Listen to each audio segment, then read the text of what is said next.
welcome to What's Cooking. I'm Lisa Glickman, and today we're going to make some fire roasted tomato bisque. Now, this is a super easy recipe that you're going to love, and it takes some really easy ingredients that you can find at any grocery store, but it's really special. Lots of levels of flavor in this going on. So we're going to start off with a leek, and a leek is just a mild onion. And a lot of times in recipes, leeks, they tell you to use the white and light green parts only. So we're going to cut off this bottom end, and we're going to cut off just about up to here. So we're saving some of that green part, but I'm going to show you a trick.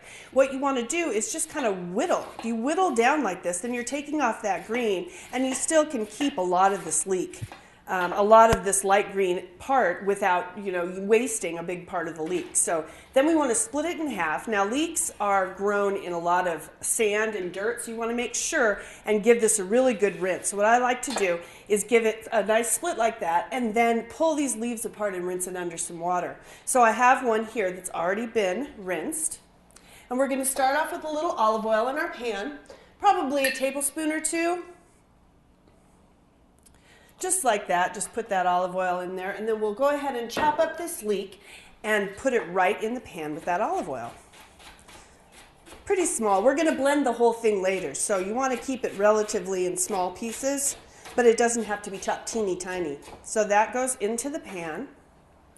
Now what we're going to do is we're going to sweat this leek. That's a term that chefs use when you want to put it in the olive oil, but just not let it get brown. You just want to give it a little sweat to soften it up. So we want to keep our heat pretty low.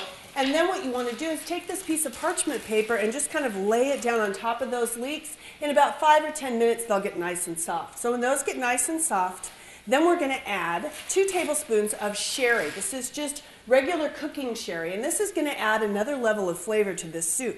So in that goes. Then after the sherry, we're going to use some little cherry tomatoes. These are just regular sweet little cherry tomatoes that you find in the grocery store. So those go in next. And then some tomato paste. See how we're using different types of tomatoes? So we've had the cherry tomatoes, now we're putting in tomato paste. Now, I love this tube of tomato paste because it lets you use just a couple of tablespoons, and then you can just put the lid right back on and it goes in the refrigerator without wasting. Then in go our fire roasted tomatoes. Those go right into the pan, and then we're going to add a little sugar, a little salt, and some pepper. Now we're going to bring this up to a boil. Bring it up to a boil and then let it simmer for about a half an hour. So when that gets all nice and soft, we're going to use an immersion blender. Now an immersion blender it's great to make soups with. So you can put this directly into your soup and it will blend it all up rather than doing it in batches in a blender. So this is a terrific tool. So we've used our immersion blender and we've blended up this soup, and then we've put it through kind of a medium mesh strainer. So this makes it even better to take out some of the seeds and things from the tomatoes, seeds and skins and that you don't want, to make it really smooth. At the very end, we add about 1/3 cup of cream, and then we taste and adjust our seasoning, salt, pepper, a little more sugar if you like. So that is all there is to it. So this soup is beautiful, served for a nice light dinner or a nice lunch. And I'm going to put some grilled shrimp on top of this. Look at that. Look how beautiful that looks. And then maybe even a little drizzle of some olive oil. Very pretty.